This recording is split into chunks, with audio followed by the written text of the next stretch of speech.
Hey you guys. So one of the issues that's been coming up for a couple of my students recently is to do with defense and how can you defend better, and the importance of not striking out with an attack if you're defensive. If you're maybe defensively weak, for example, right? So, what I thought I'd do is a quick video. So I've got this is an unrated rapid game. My opponent's rated 13-19, and I thought I'd try and give you one tip that will help you to defend better. Now, if you are maybe you're somebody who likes to attack. But sometimes you end up with the dagger in the ribs because you're too keen on jumping in with your killer stroke, but you end up stabbed in the guts because you've neglected your own defense. Now, the tip that I'm going to give you is, and this could be something that you build into your maybe like a conscious checklist, if you have a checklist that you can ask yourself after every move. It's simply to say, why did my opponent make that move? And the key thing is that you do not proceed to the next step, which might be, okay, well, what are my ideas? What are my candidate moves? Which is the best candidate move? Until you have satisfactorily answered that question for yourself. So here my opponent has just moved the bishop out to c5. And it seems to me that the main idea is going to be to bring this knight in to attack f2. Obviously the bishop's looking at that square, the knight can come into that square. And I've got a couple of options then. Do I want to prevent the knight from coming in there? Well, I could play h3 to do that. I could even play d4 now. Then if pawn takes, I've got knight takes, and it's all kind of blocked off. So let's strike out with d4. 1, 2 attackers. 1, 2 defenders. That's okay. So if black wants to capture, I simply recapture with the knight. This pawn is defended. Now sometimes it might be that that the reason your opponent made that move is because they're a dumbass and they missed something, right? And that is a valid response. But the point is that going through this process it forces you to come up with a satisfactory response, right? It forces you to say, okay, to look at, well, what else could they be doing? Is there a trick? Are they building up to something? Are they going to put pressure against a certain piece or a certain square, for example? So he's having to think about this, and we have captures. So why did he capture? Well, the capture was right there. Obviously, pawn's attacking the knight now, so I've got to do something, and I've already decided that this was a reasonable trade. If the bishop wants to take now, I'll recapture with the queen, and we have a little bit of a development lead. If black doesn't capture, okay, this is the next question. Then, so black has played this pawn move. Why has he played that pawn move, and what has changed? Well, one thing is he's defending the bishop, but the bishop isn't under attack, so that's all right. The other thing is that maybe this bishop's going to come out into the board somewhere. So obviously can't go there right now, can't go there. So am I concerned about the light square bishop coming out to the g4 square? Well, no, not really. So the bishop is attacking that knight, it's defended by the queen. I can't really push e5, we just have pawn takes. So I'm just thinking developing, so bringing out my dark square bishop, or alternatively my light square bishop to here. I think light square bishop first because A, it's pointing down at the square that the king might be castling to any minute, and also B, it enables me to castle kingside as well if I choose. So you might be somebody that just also finds that you get surprised by a shock attack from your opponent, and asking the question, why did my opponent make that move? And then refusing to move ahead until you have answered that question for yourself, can, I think, take you a huge way. You know, if you find that you lose a lot of games through surprise attacks, then simply applying that one thing, you could jump 100 rating points. You really could, by cutting out those particular errors. So the point of chess discipline, as I think I talk about quite a lot, is that you need to do things very consciously until they become more subconscious, right? But your brain's still doing it. So, you know, starting with the basic things like not leaving pieces en prise, which means that they're under attack, okay, and undefended. So hanging means it can be captured, okay. So stuff like that, and then later on you have to build up and up and up. And okay, so what's just happened? Knight takes e4.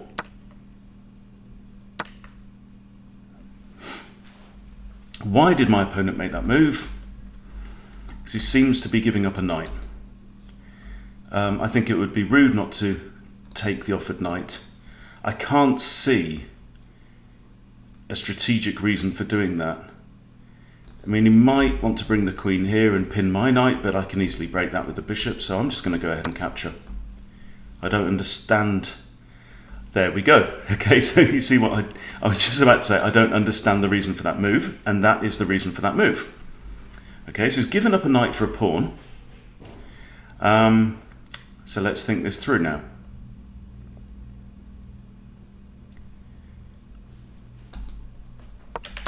So what I didn't do there was figure out why he played that move. It seemed like a sacrifice, and then after I capture, obviously he's got a pawn fork. But so I'm now one knight up for a pawn. So I've got a few ideas. So bishop is attacking that knight, queen's defending it. Okay, so my only issue really is these two pieces here. I might have ideas of certain kind of counterattacks. That, you know, jumps out. f6 comes with check, will probably prompt queen takes knight. Then I can capture this pawn. Question is, does that benefit me? Alternatively, I could just drop the bishop back, give up the knight, and maybe play queen to here, then which comes with a double attack on that. So I'm attacking f7 from there. I'm also attacking the bishop on c5. So let's go for that approach. I think that looks preferable. And obviously there's a kind of a checkmate threat from there. So if pawn takes, queen to there is threatening mate and also threatening the bishop. So it's obvious why my opponent played that move, because it was an exchange.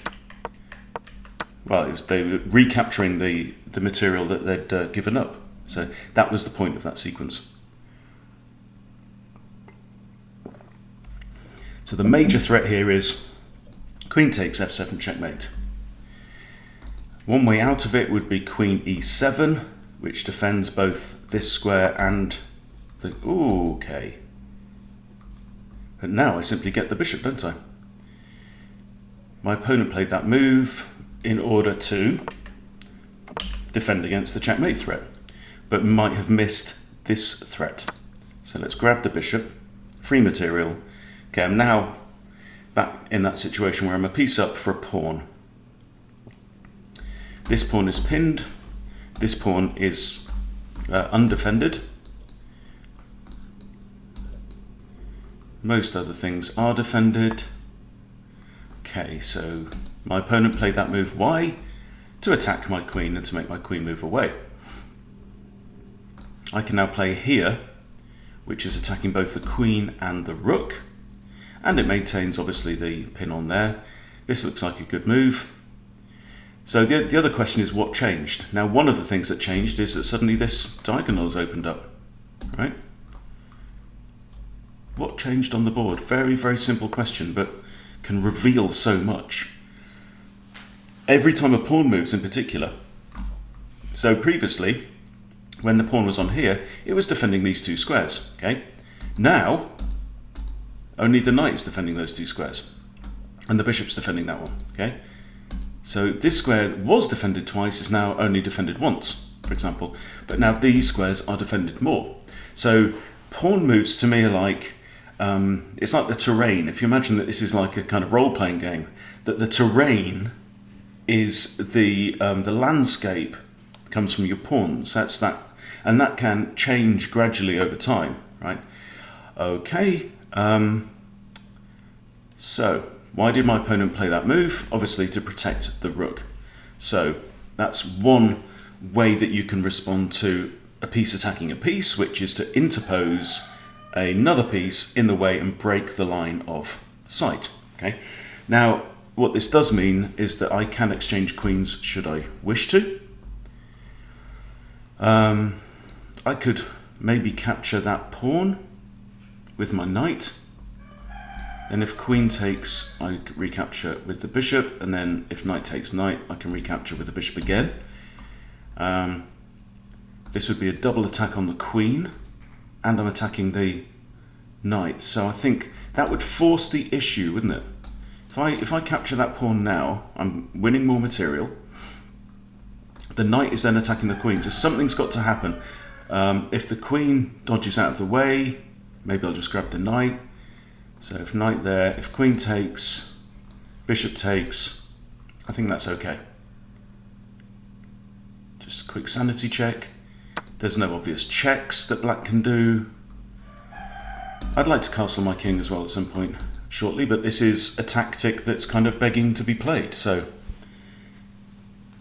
when there is an opportunity to grab material, grab material. Okay, so we have knight takes, and I can simply capture the knight now with my queen. So now I'm renewing my attack on this rook. I've won a pawn, and next move I want to castle, but that depends on what my opponent does. So a big thing in chess, I think, is balancing the getting the balance between your ideas and your opponent's ideas. So you get attacking players who are much happier to be on the front foot and on the offensive. Likewise, you get some players who are happier,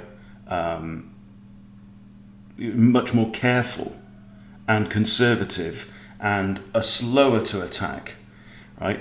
But finding the balance is very important. If you're too much about attack, let me just castle here. So why did my opponent play this move? Okay, well, one idea is to attack this square, preparing a checkmate threat. Okay. Another idea is that by moving the bishop, the queen now defends this rook. Okay, but I think that castling now looks straightforward. Do I have to worry about like rook to here, for example, or do I simply drop my queen in here and threaten an exchange of queens? I'm a whole bishop up. I've got two bishops to my opponent's one. Kind of like this move. Can't take this pawn because rook to there would win the queen. Okay, now I'm going to go with this.